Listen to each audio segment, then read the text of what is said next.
Hi, I'm Carmen Lau, formerly an elected district councillor in Hong Kong. And now I'm a human rights activist living in exile. Traveling to speak for Hong Kong has always been painful for me, not only because of the stories that I'm about to share, but every time I visit the airport, it reminds me of the moment when my last flight took off from Hong Kong. It was a silent farewell. As a threat of surveillance, I told no one to come and farewell for me, not even my parents. I speak from my personal experience when I say the fight for freedom comes at a cost.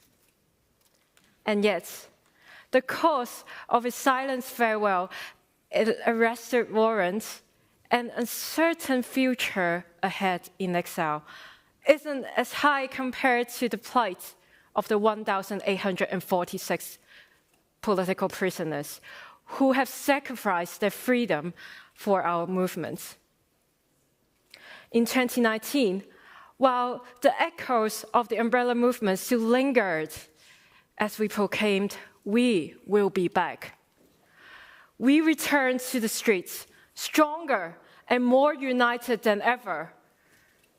Millions of Hong Kongers claim every corner of the city, from the CBDs, from the bustling CBDs, to the most iconic halls of our district council, or of our legislative council, to resist the authoritarian regime.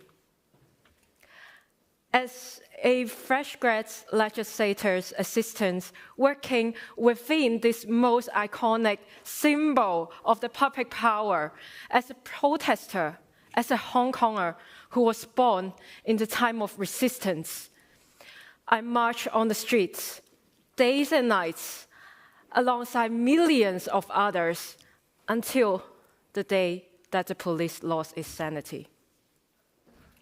I still remember it was a protest happened in a midsummer day. A rifle was pointed at my head, so close that I could see the bullet head from the gun barrel. I was frozen. I didn't know what to do, and suddenly a protester, an anonymous protester, pulled me away, and I never met that person again. The next moment I remember, it was gunshots all around. Sounds like fireworks, but it's gunshots and tear gases. And suddenly, I was shot on my right arm from a rubber bullet. And for me, I felt so fortunate that it was just a rubber bullet. I subsided the fear inside myself, bear the physical pain, and continue to stay on the streets, and even step up to run for an election, regardless of the intimidation, the harassment, the smearing campaigns to female activists, only because all I want is to resist the authoritarian regime, to refuse for our faith to be decided. By 2047, a deadline embedded in the pages of the Hong Kong Mini Constitution, the Basic Law.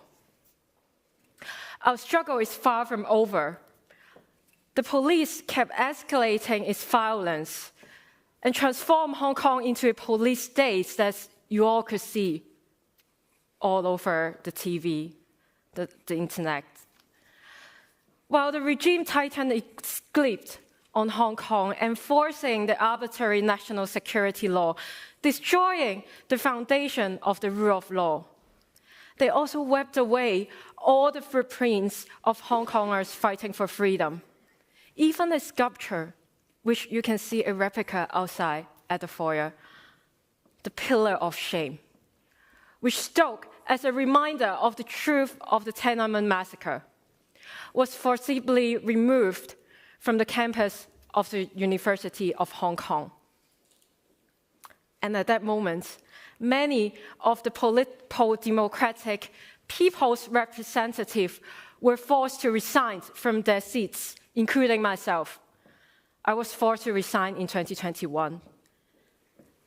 And just within 5 years, the number of political prisoners in Hong Kong rose from just a few to 1,846. All of them are going through harsh imprisonment or detention. It's not just 1,846 individuals, but their families are also torn apart by this brutal regime.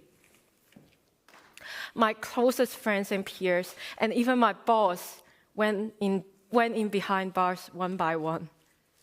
Many who were prominent political figures cannot be named now. They could face consequences only because they were mentioned publicly. I still remember those months before I decided to flee Hong Kong were the toughest. Waking up early, all of a sudden, every morning around 5 a.m., worrying that my door would be knocked or my phone would ring, and was told that another friend of mine were arrested. Not to mention the surveillance from the police, the harassment from the state media that I did not suppose to face at the age of 25.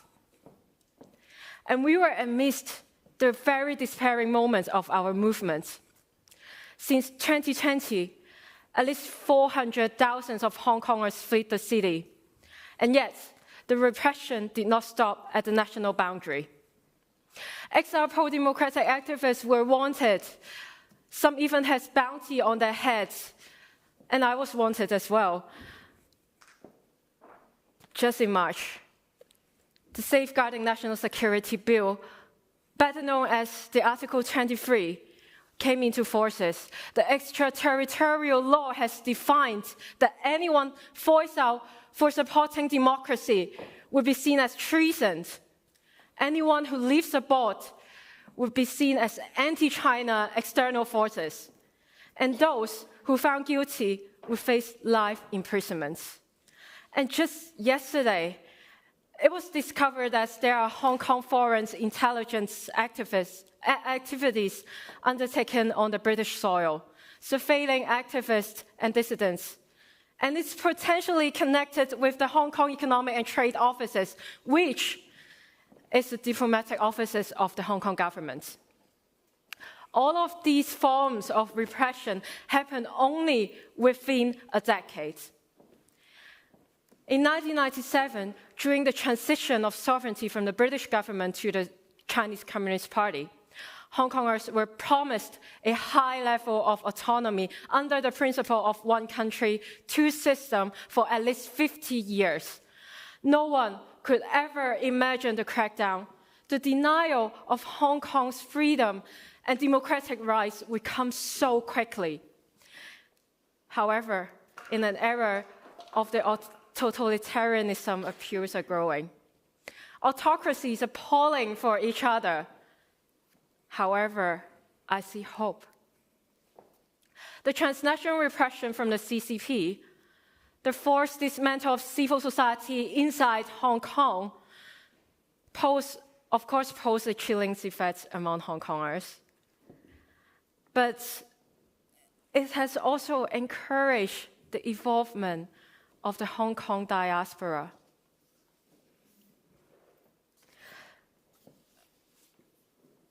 We see now a vibrant Hong Kong civil society building abroad. From only a few activists, you may see to over 200 Hong Kong groups abroad, around the world, from grassroots to international community, trying to make creative ways to continue for our fight for Hong Kong abroad, to speak up for ourselves, to make Hong Kong be seen, to defend the truth of the history not to be wiped away, and to free our dearest friends and family from jail.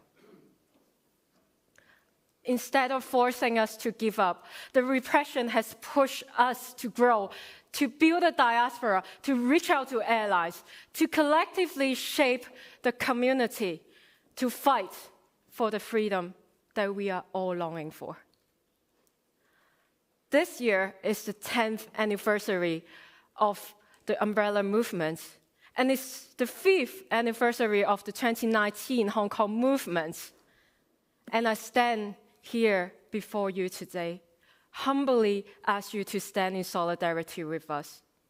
The powerless who are struggling to confront with the CCP's aggression, to use all means to make sure the abusers are accountable, and support the oppressed around the world who just try to exercise our basic democratic rights.